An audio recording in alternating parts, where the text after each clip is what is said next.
что есть какое-то место на планете, в которое ветер дует постоянно. Это настолько уникальные пейзажи, просто марсианские. Только ты, ветер, вокруг тебя склоны гор. Я говорю, что? Мы с тобой занимаемся экстремальным видом спорта? Очень интересно.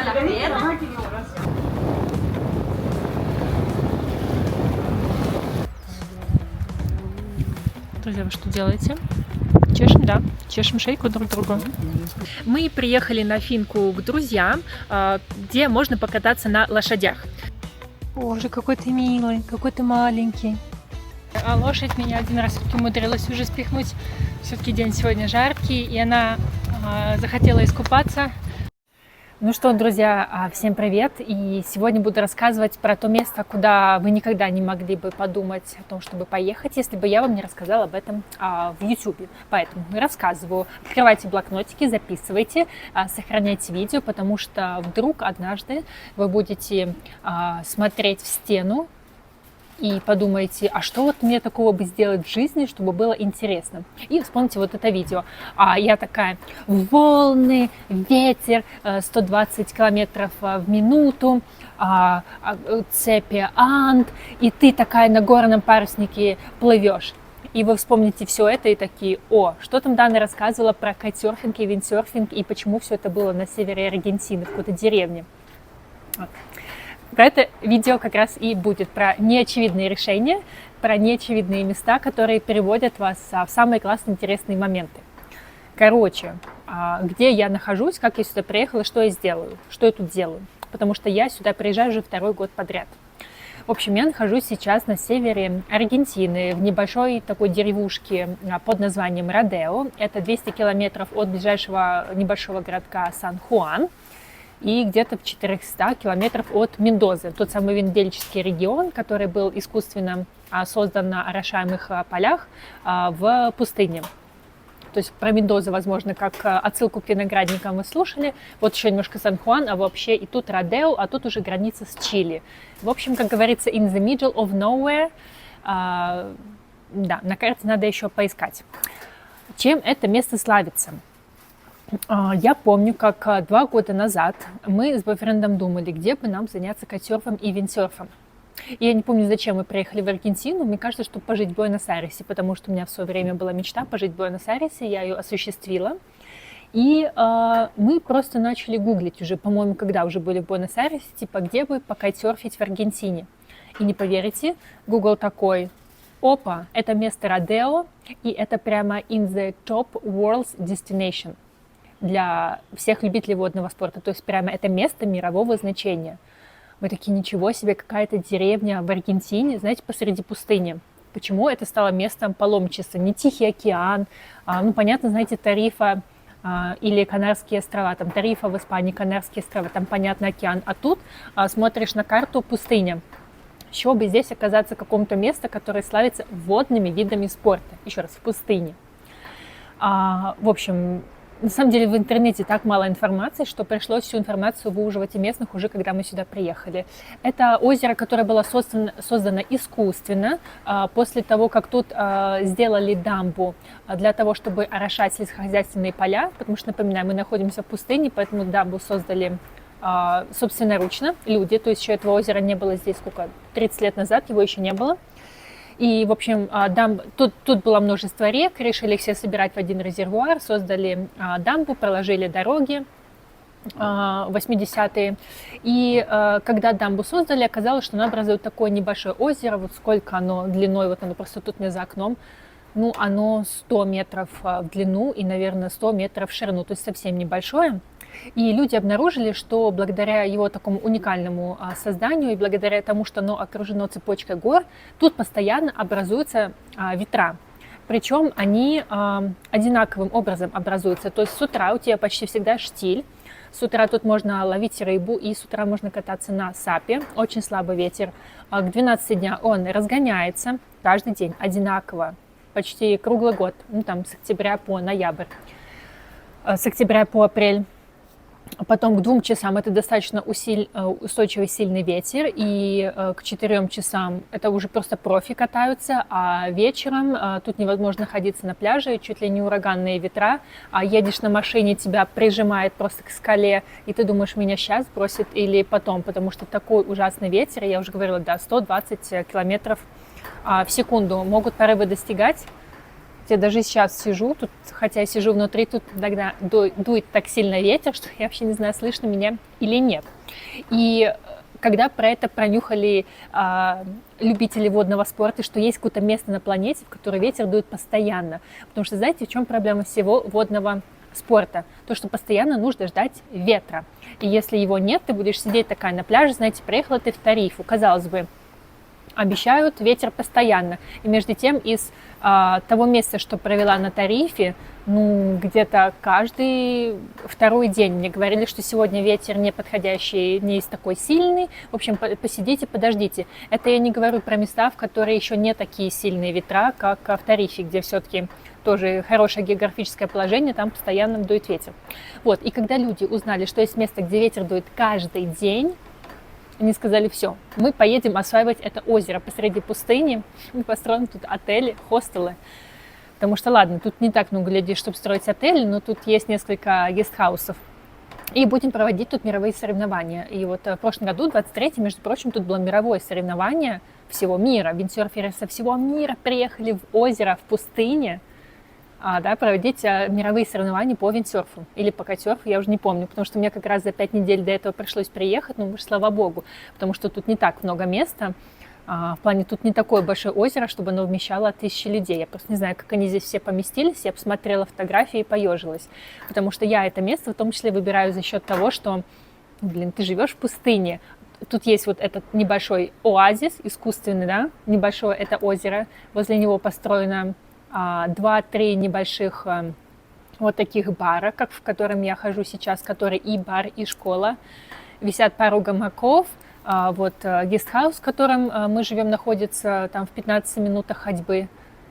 И деревня, все, в котором живут обычные люди. То есть тут почти никого нету. Особенно если ты приезжаешь немножко раньше, чем начинается сезон. То есть официальный сезон начинается в октябре. Вот я приехала в октябре на весь месяц в этот раз, во второй раз. И если в прошлый раз мы были в марте, тут была все куча людей, все было забито, то сейчас, знаете, пустыня вся моя.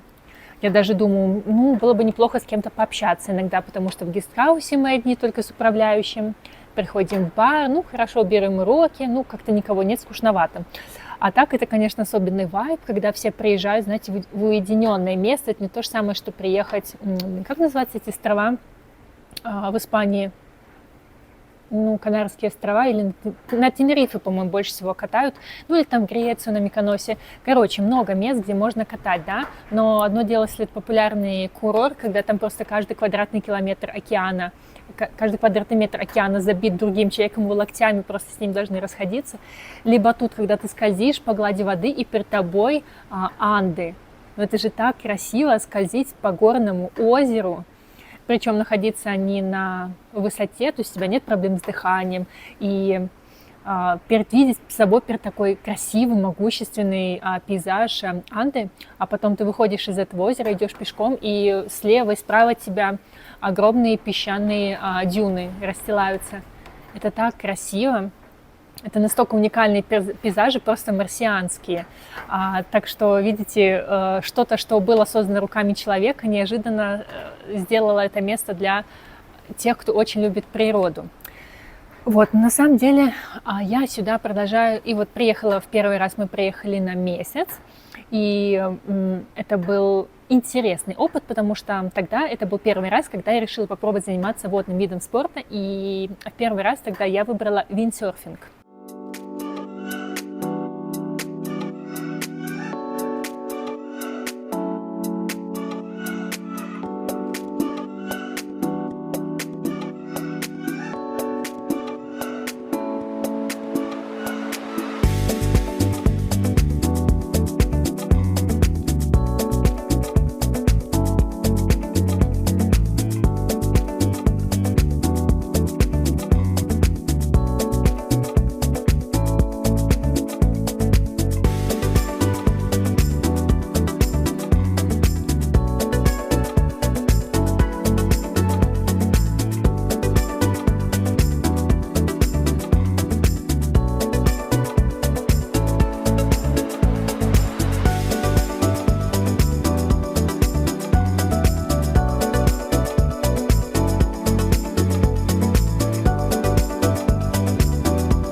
Блин, мне не очень повезло тогда с учителем. Не буду говорить это вслух, потому что я сейчас нахожусь... Не буду говорить громко, потому что нахожусь сейчас в баре как раз того самого учителя. Ну, понятно, что аргентинец. Ну, у него был такой плохой английский, а у меня был такой непонятный испанский, что я очень слабо его понимала. Я боялась воды, я боялась ветра. Я человек, который вырос в Минске, в Беларуси. У меня соединение с водой в жизни было очень мало. Я понимаю, одно дело, ты живешь там на каком-то побережье океана, и у тебя в ДНК прошита генетическая память парусников, ты не боишься воды, ты знаешь, как держаться на воде, может, у твоих родителей есть лодка, на которой вы постоянно гоняли по океану. Понимаете, в жизни девочки из Минска ничего, кроме Минского моря, не случалось достаточно большое количество лет. У меня вообще нет никаких ассоциаций с байдарками, с греблей на волнах, с нахождением в океане, кроме купания на каких-то курортах, куда я приезжала. Ну, понятно, что жила на Карибы, но это уже во взрослом возрасте. Ну, короче, вы поняли, как-то с детства у меня не ассоциировалось я с тем, что я могу заниматься водным видом спорта, да. Типа для меня это вот все были люди, которые серферы рассекают на волнах, которые смотрела в детстве по MTV, видела, как девчонки катают. Я такая, ой, где они катают? Ну, они в Майами, понятно. Или там где-то в Австралии, вот там все эти девочки там красивые, серферши, блондинки катают. Ну, вот, а я далеко, в Минске, это не для меня. А тут оказывается, что если ты даже обычная городская крыса, как я, ты можешь быть классной девчонкой, которая тоже катает и занимается водным видом спорта. В общем, я собираюсь становиться популяризатором этих видов спорта, потому что это так круто гонять на волнах. Так вот, начала я с виндсерфинга. Виндсерфинг — это тот вид спорта, где есть такой огромный парус. Я потом буду приклеивать видео, чтобы вы видели. В общем, это следующее звено после парусного спорта. То есть, если, в принципе, в будущем вы хотели бы ездить по океану и управлять своей собственной маленькой яхтой, да, блин, на самом деле настолько классно взрослеть, потому что тоже еще 5 лет назад, скажи мне, что ты будешь думать о том, чтобы купить яхту и рассекать по океану, я бы подумала, что этот человек не знает ни меня, ни моего бэкграунда. А сейчас я думаю, купить яхту. Ну да, можно, я уже знаю, где места, я уже знаю инструкторов, я уже знаю женщин, которые управляют яхтами. Там и во Франции, и там в нескольких других местах, там в Турции, в Черногории. Надо у них поучиться, может, я тоже там смогу купить яхточку. В общем, да, знаете, мечты начинают расти. Так вот, виндсерфинг — это самый ближайший вид спорта к яхтингу, потому что у тебя огромный парусник, и твоя задача, встав на лодку, поднять парусник, и ты управляешь ветром за счет того, что ты маневрируешь огромным таким треугольным парусом, ну, как парусники обычные, поэтому они так и близки. И, в общем, год назад это было очень тяжелое время, потому что для меня это было первый опыт столкновения с водой. Я помню, как в первый раз мне было, в смысле, я имею в виду, понятно, что я замечательно умею плавать, я жила на Карибах, то есть я не боюсь воды, но я никогда не стояла на доске на воде, я никогда не пробовала заниматься серфингом, и мне не очень было понятно, что значит управлять ветром и парусником. В смысле управлять? Одно дело, я понимала, как плавать, но я не очень управляла как каким-то транспортом, да, управлять силой ветра, управлять с помощью того, что ты как-то передвигаешь парусник, и ты еще как-то должна держаться на воде, и ты еще должна как-то ехать, когда ветер дует, потому что ты как-то представляешь парусник, да, причем сама не какой-то там бензин в лодке, а ты самостоятельно управляешь парусником.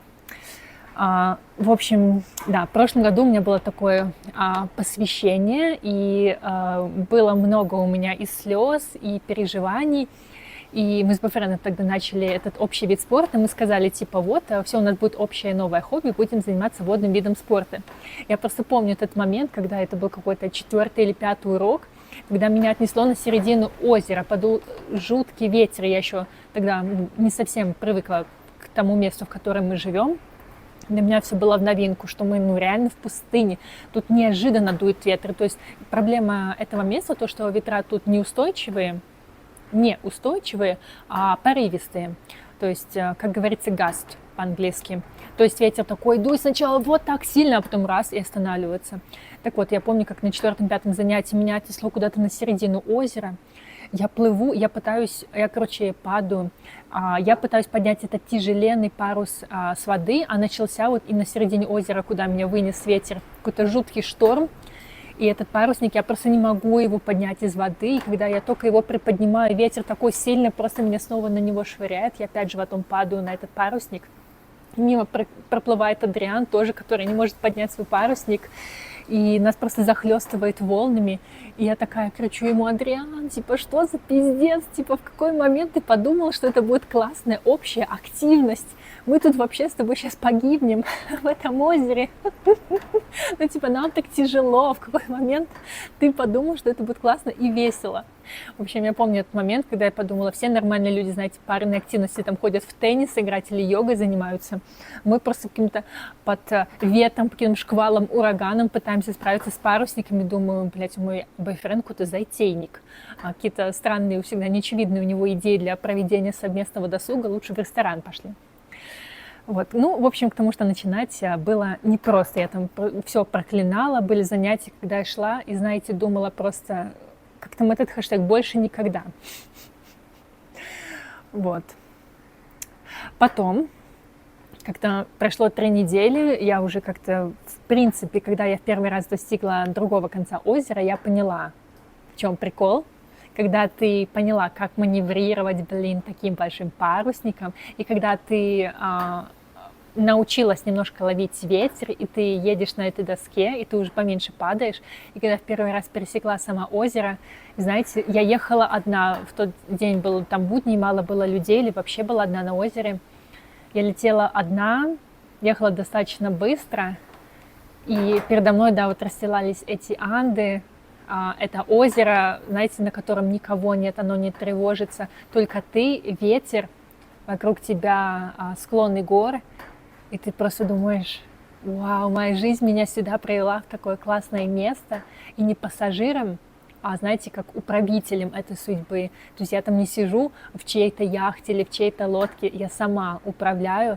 То есть это все мое. Вот все, что я создала, все это приключение, все путешествия меня в этом океане, это я это создала. Да? Я там не прилетела на чья-то там частном самолете, чья-то подружка, это вот все мое. Меня настолько поразило это чувство, что я могу управлять каким-то новым для себя пространством. Ну, понимаете, да, мою мысль, что я как будто завладела частью и могу управлять океаном, водой. Меня настолько вдохновила эта мысль, я так поняла и кайфанула от красоты. Нет экстрима, нет скорости, нет адреналина, эти чувства тоже есть. А именно от красоты и от чувства того, что мне стало подвластна новая стихия. Я так от этого кайфанула, что сказала: ладно, давай продолжать заниматься этими видами спорта, кажется, это классно. В общем, и потом в том же году, вот в прошлом году, в 23-м, мы поехали на месяц в Тарифу. Это самая южная конечность Испании. Мы там провели где-то месяц.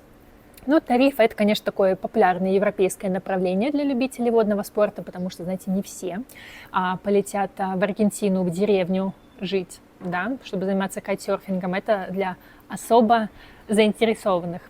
Вот. Испания, вот Тарифа, такое классное направление, там уже через 2 часа через Гибралтарский пролив, там уже видно Марокко, можно на денек сгонять, вот. И там тоже за счет того, что там узкий Гибралтарский прорыв, там узкий Гибралтарский, как он называется? Гибралтарский пролив, а не прорыв. Так вот, там тоже дуют достаточно постоянные ветра.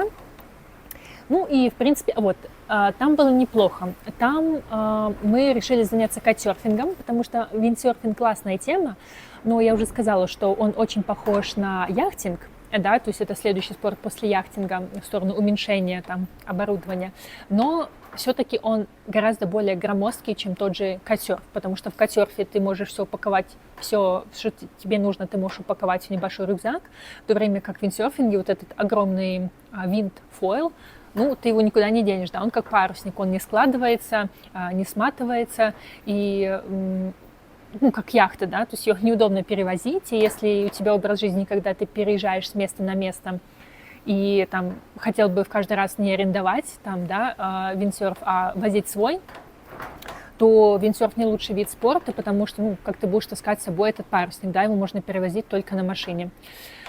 Вот, виндсерф подходит тем, кто вот живет на этом озере. Ну, блин, тем же вот виндсерф подходит тем, у кого такие же жизненные там обстоятельства, как у того, кто там живет на яхте. Вот ты яхту где-то должен припарковать каждый день, там, чтобы с этим парусом с утра вышел, покатался, вернулся домой, пошел. Вот с виндсерфингом то же самое.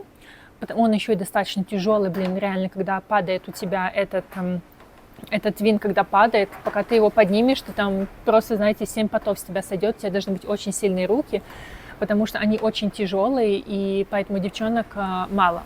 В принципе, и винт во всех видах этого водного спорта, что в кайтсерфе, что в виндсерфе, девчонок мало, потому что, ну, например, кайтсерф, об этом мы сейчас поговорим, там более травмоопасный вид спорта, вот, а в виндсерфинге все очень тяжелое. Пока ты все это там, доску огромнейшую, вот такую, очень тяжелую, пока ты прикрепишь вот к такому огромному парусу, да, особенно если уже начался ветер, ты там офигеешь, ты там не девчонки с серфингом, да, там с досочкой для серфинга, это все такое большое оборудование. Так вот. И в Тарифе мы решили попробовать заниматься кайтсерфом, потому что он такой компактный, потому что типа все занимаются кайтсерфом. И вот типа сложил в рюкзак, купил один раз и вот постоянно с собой возишь. Он там займет вот столько места, потому что кайт складывается.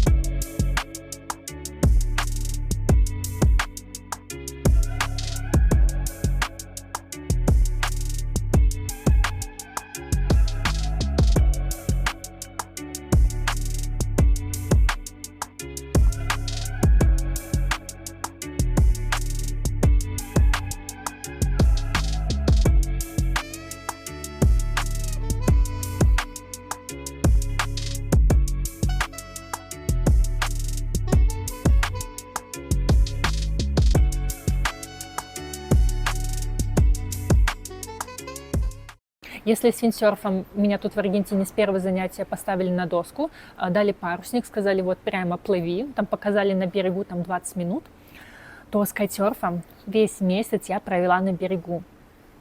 Или я настолько хреновая ученица, или настолько у меня был неталантливый преподаватель, но я месяц, причем занятия у меня были каждые 2 дня. То есть считайте, что я взяла где-то 12-15 занятий, все это время провела на берегу.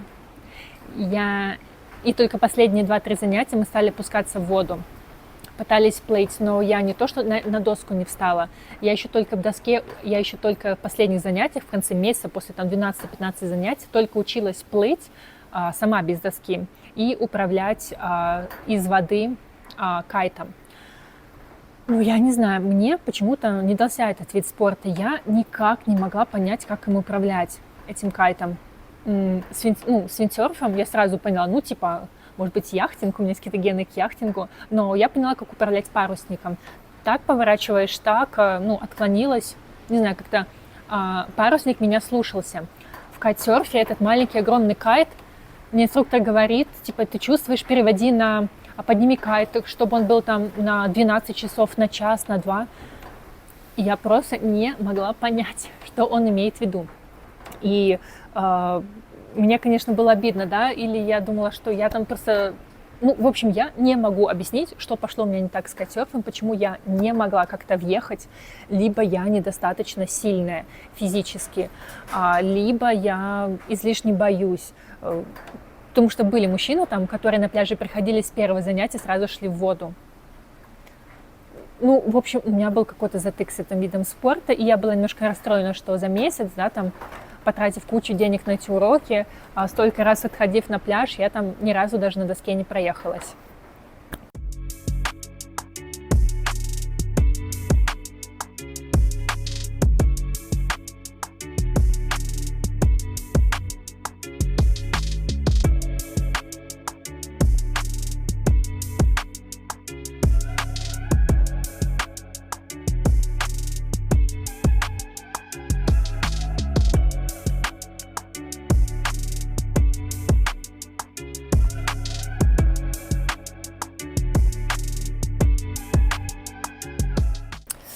Ну и тем более видела какой-то травмоопасный вид спорта, потому что, наверное, я уже просто не помню свои ощущения от того, что было год назад, что у меня там было с кайтсерфом, да, почему все было так сложно.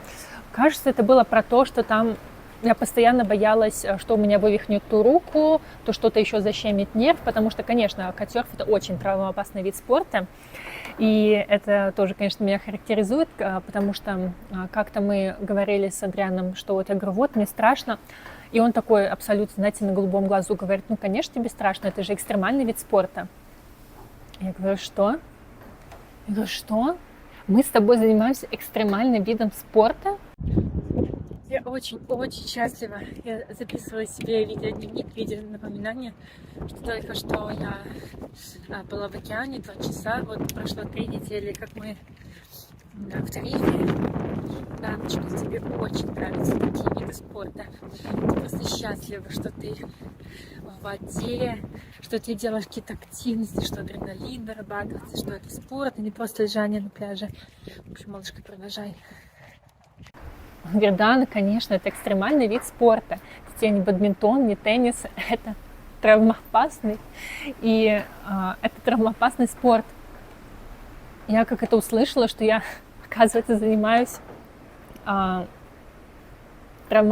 травмоопасным видом спорта, знаете, меня переклинило, потому что я не очень люблю травмы, я их всячески стараюсь избегать, и как только я представила, что я там нахожусь по уровню риска, как чуваки, которые гоняют, знаете, на горных велосипедах по горам, я просто подумала, боже, что я сделаю, ну, типа, сейчас дунет ветер, мне защемит плечо, просто до того, что это вот настолько сильно ты разгоняешься, когда едешь на этом кайте, тебя ветер настолько может сильно протащить, и, ну, знаешь, не удержишь кайт, у тебя просто, не знаю, позвонки может себе достать.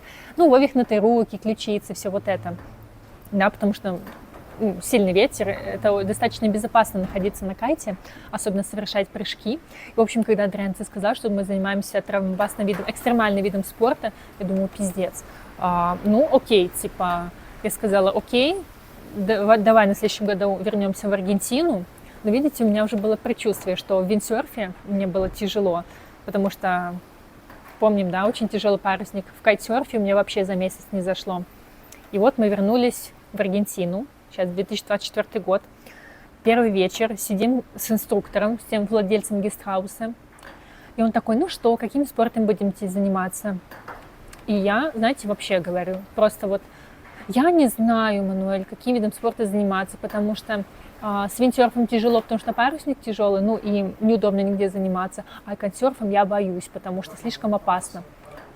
То есть, знаете, сказала просто вот поделиться эмоциями, так по-женски, ни на что вообще не рассчитывать, да, на какой совет ты можешь рассчитывать, когда 2 вида спорта. И мне Ману говорит, так попробуй вингфойл. Я такая, а что такое вингфойл?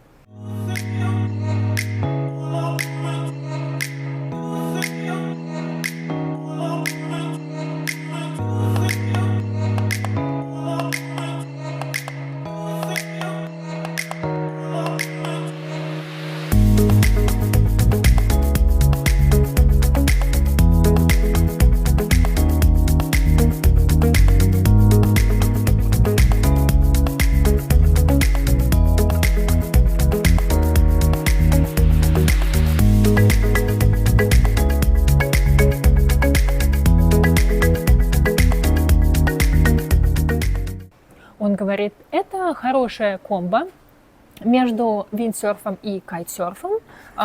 Забрал все лучшее из обоих спортов. Не такой большой парусник, как в виндсерфе, но наличие винта, что позволяет разгоняться так же быстро, как в кайтсерфе. И не такой травмоопасный, как кайтсерф, потому что это все равно не так быстро. Я такая, вау, так можно было? Я, короче, видела этих чуваков, которые на винте поднимаются над поверхностью воды. И я думаю, кто эти люди? Что это за винт, который, знаете, какое-то чудовище выходит из воды, с поверхности океана. Просто люди поднимаются над океаном на винте и парят не на воде, а над поверхностью воды на метр выше на этом винте. Я когда это видела раньше, думала, что делают эти люди. И тут именно этим спортом мне и предложили заняться. Это вот как раз есть вингфойл. Очень интересно.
Ну, в общем, с виндфойлом, так как я уже, знаете, третий раз нахожусь на берегу, уже на океане, я уже привыкла заниматься водными видами спорта, поэтому уже все идет намного лучше. Я уже нормально ловлю ветер, все уже такое, я вся такая успешная, уверена, так что все намного лучше.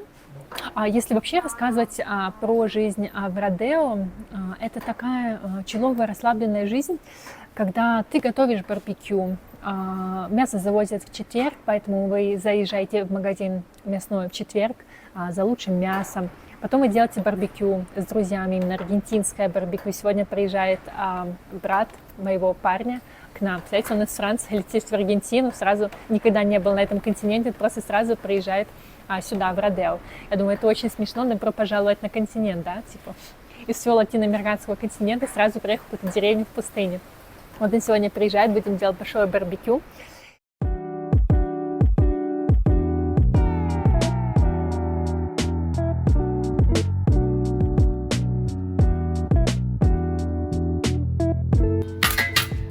Ну что, друзья, вот так происходит настоящая пожарка.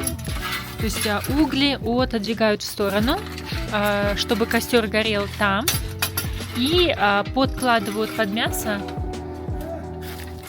Вот так вот. Это именно аргентинский вариант обжаривания. Не на костре, а сбоку.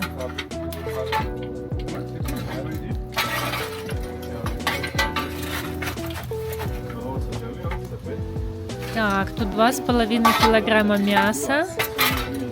Нас 5.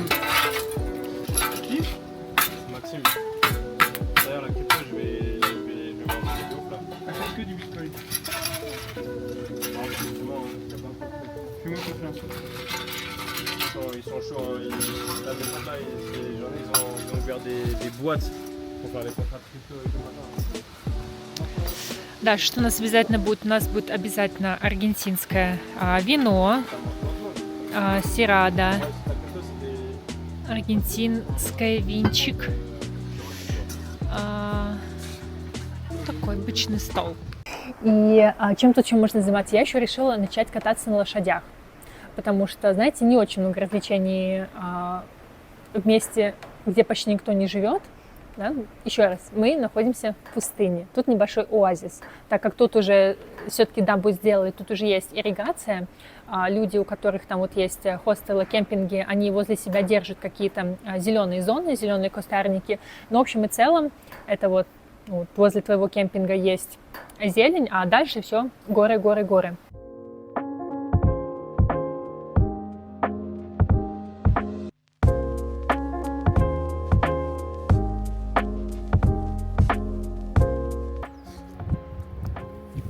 Друзья, вы что делаете? Чешем, да? Чешем шейку друг другу.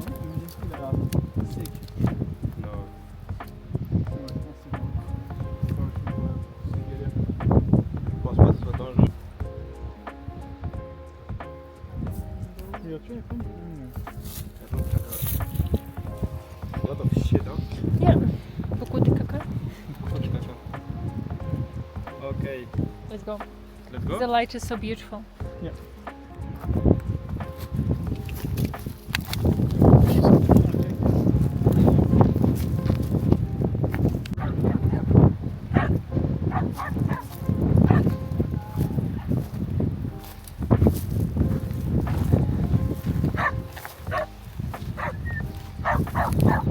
Будешь морковочка? Ты хочешь морковочку?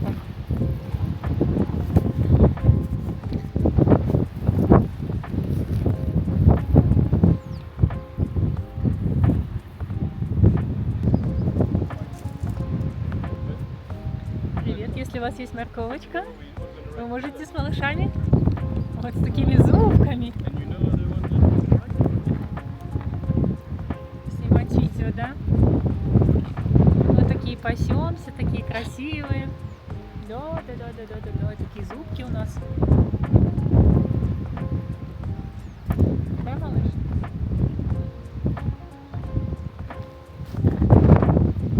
Морковь еще. Ну, просто так с тобой. Бесплатно.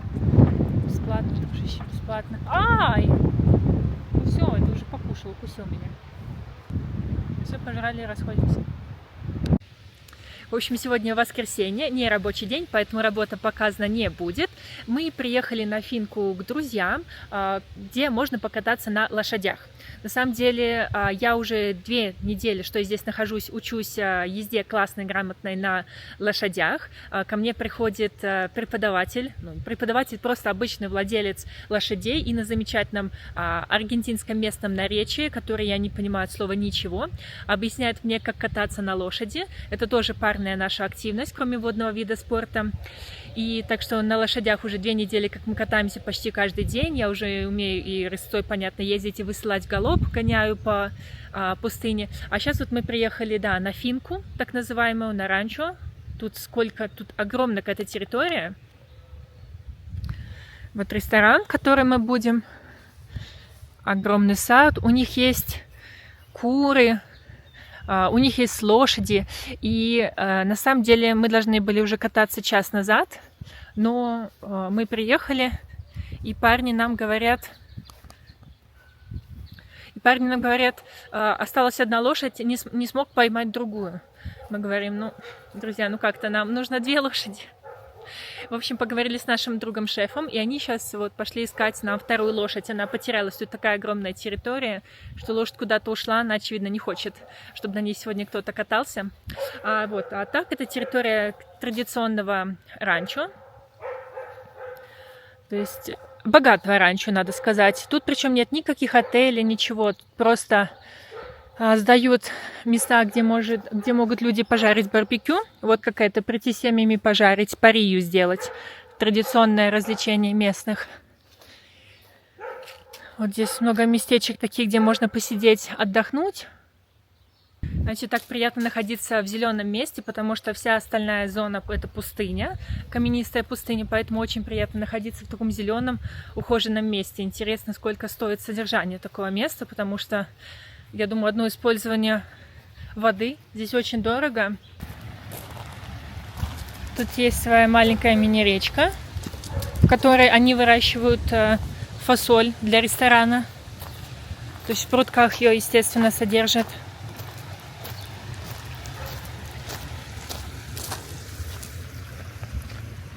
Вот. И я сейчас иду к домику с сувенирами, где можно купить себе всяких ништяков, типа варенья. Ну что, заходим в Финку.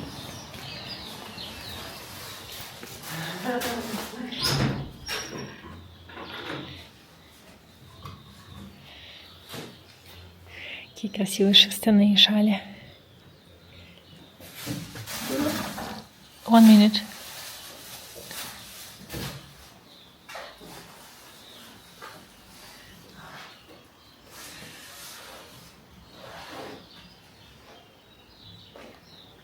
Какие красивые.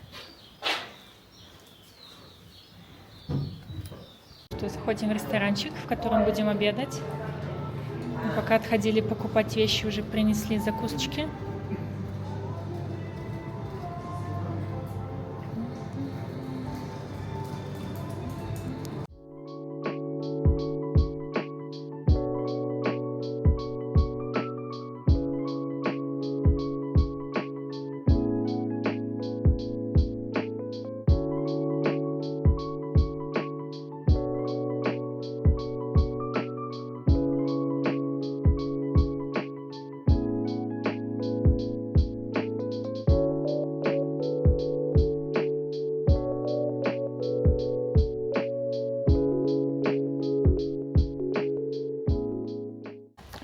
Ну что, вот мы уже на коняшках, едем рысцой. Будем объезжать сейчас всю ферму, только что проехали лам, они просто так паслись. То есть тут целый комплекс, хотя это вообще не туристическое место, тут есть только ресторан. И даже коней нам искали, 2 часа ловили. Ну, в общем, классно.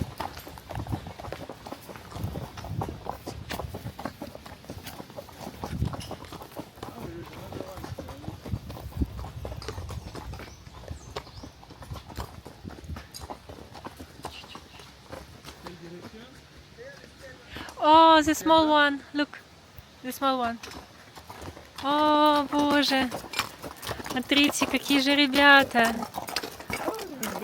Yeah. О!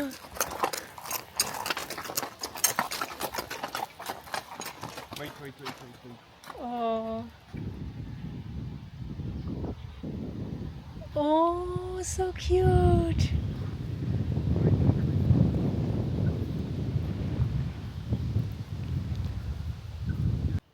Боже, какой ты милый, какой ты маленький. Такой же красивый же ребенок. Да, такой красивый. Ладно, поехали, малыш. Поехали. Чуть-чуть.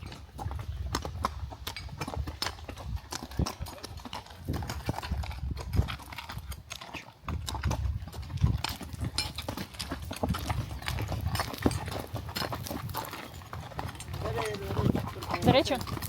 Diego y Ah. aquel es padrino. Окей.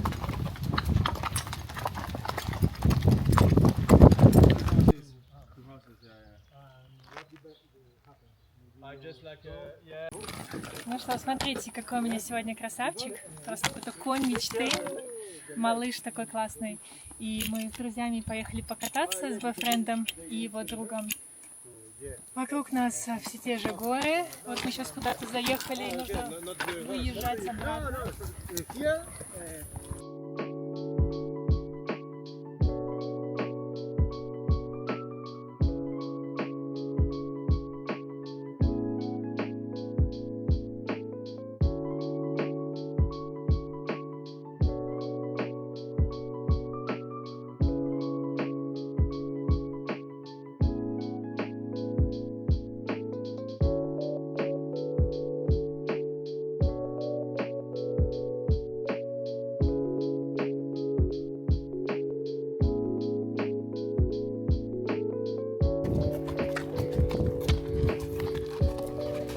How are you doing, my love? Doing perfect. I'm happy that Hugo arrived. All of us are doing this trip.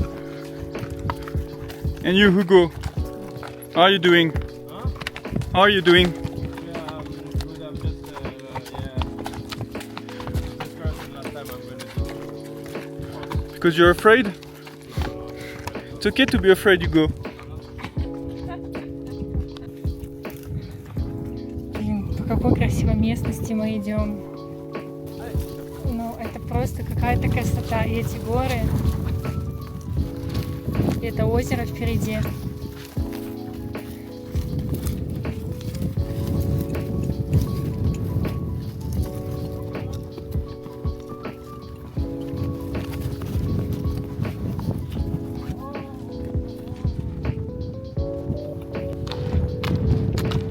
Боже, как красиво.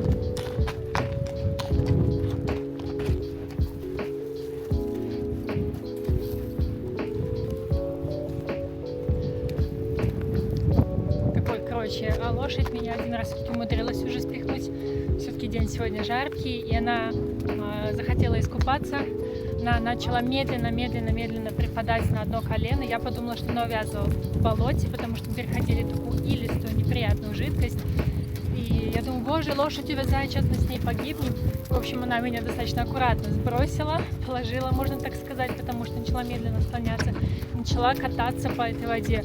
Думаю, боже, лошадь сошла с ума. И потому что вся группа впереди, наши друзья. Я одна там с катающейся лошадью, я там вся в грязи, этой лежу в воде.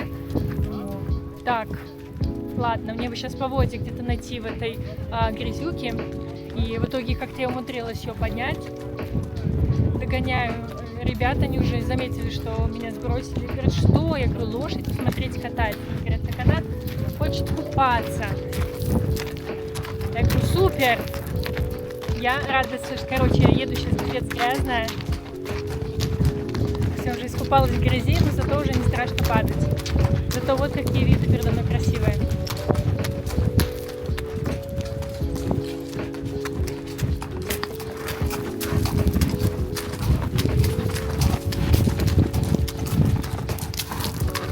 О боже, как красиво.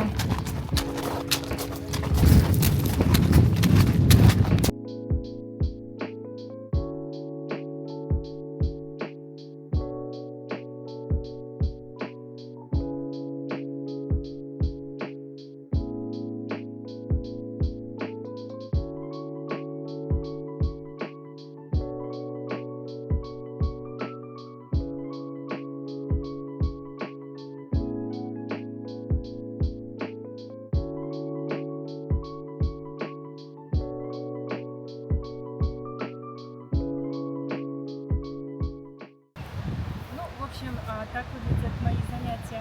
Слушайте, эта лошадь такая уже несчастная. Мы с ней сейчас хорошенечко покатались, хорошо провели время. И на самом деле нет ничего приятнее занятий с лошадьми, потому что так мило, так расслабляет. Знаете, после водного спорта, когда там сражалась с волнами, тебя ветер бил, тебе было так тяжело пойти к таким замечательным лошадкам, чтобы тебя поцеловали. И отлично покатались, это просто огромное наслаждение. Сейчас на малышку залезу, немножко покатаемся.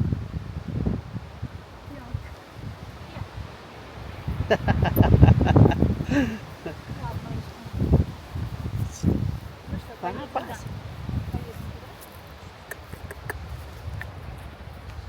Скажи привет. Отлично, поехали. Ага. Пошли, пошли.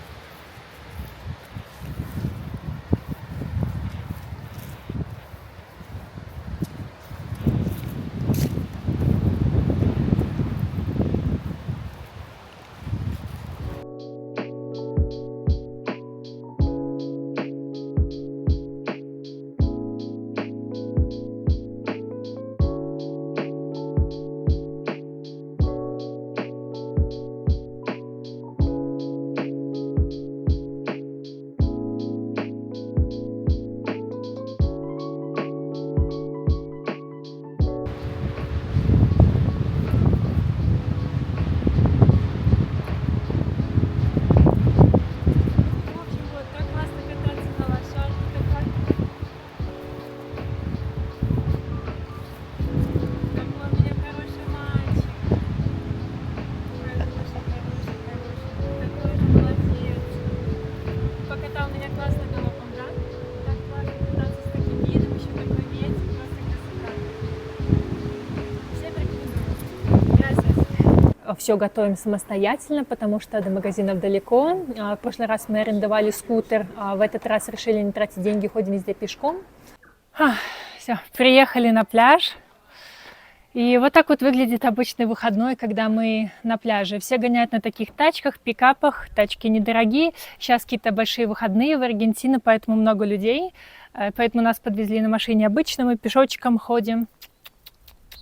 Ходим пешочком. Вот это наш любимый бар Playa La Moral. Я уже заказала там водичку.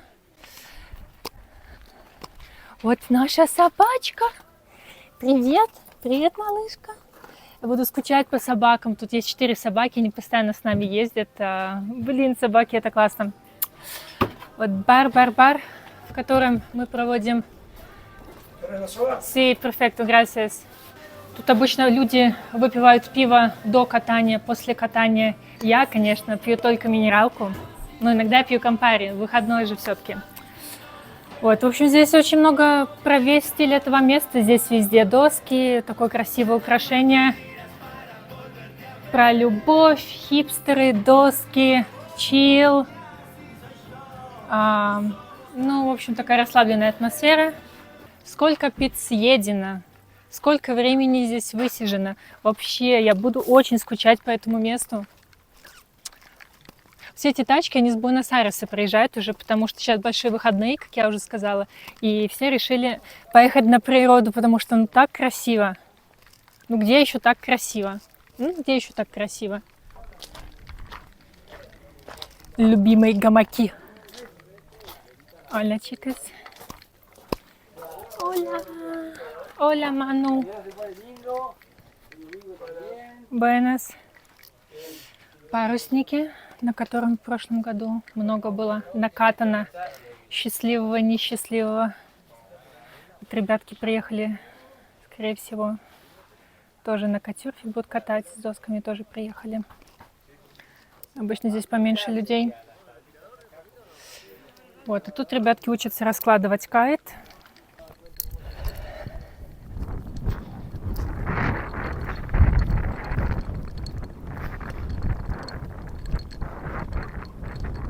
Ну скажите, ну разве не счастье?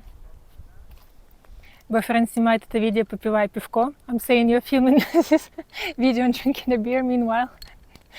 Это показывает, насколько мы на чили, на расслабоне. Как видите, никого нету, потому что ветер очень слабый. Ну, судя по тому, что мы видели, что там все ребята уже приехали, свои кайты готовят, значит, что скоро начнутся занятия. Пока озера никому, можно сейчас хоть брать сап и кататься на сапе, потому что, ну, реально почти нету волн. Чили, over there, right? Чили. Yeah? Чили там Анды, Боливия, и там большая часть остальной Аргентины. В общем, красота. Ну, слушайте, не то, чтобы я могу рекомендовать всем приезжать, потому что понаедут тут всякие. Но русскоязычных, конечно же, тут нету слова вообще. А тут кто ездит? А тут я встречала несколько немцев, которые гоняют на мотоциклах. Блин, что плохо, тут есть оводни. Вот, на мотоциклах тут офигенная трасса, ну, по горам, да, пролегает. Поэтому можно классно, если вы на мотике гоняете, можно себе составить такой маршрут с севером Аргентины. И, блин... Так что немцев тут почему-то много. И интересные тут люди встречаются, которые и на кемпер-домах приезжают, потому что тут можно останавливаться бесплатно везде. Типа приехал на кемпере и живи вот с таким видом, да, на озеро. Другое дело, что по вечерам тут реально дует сильно ветер.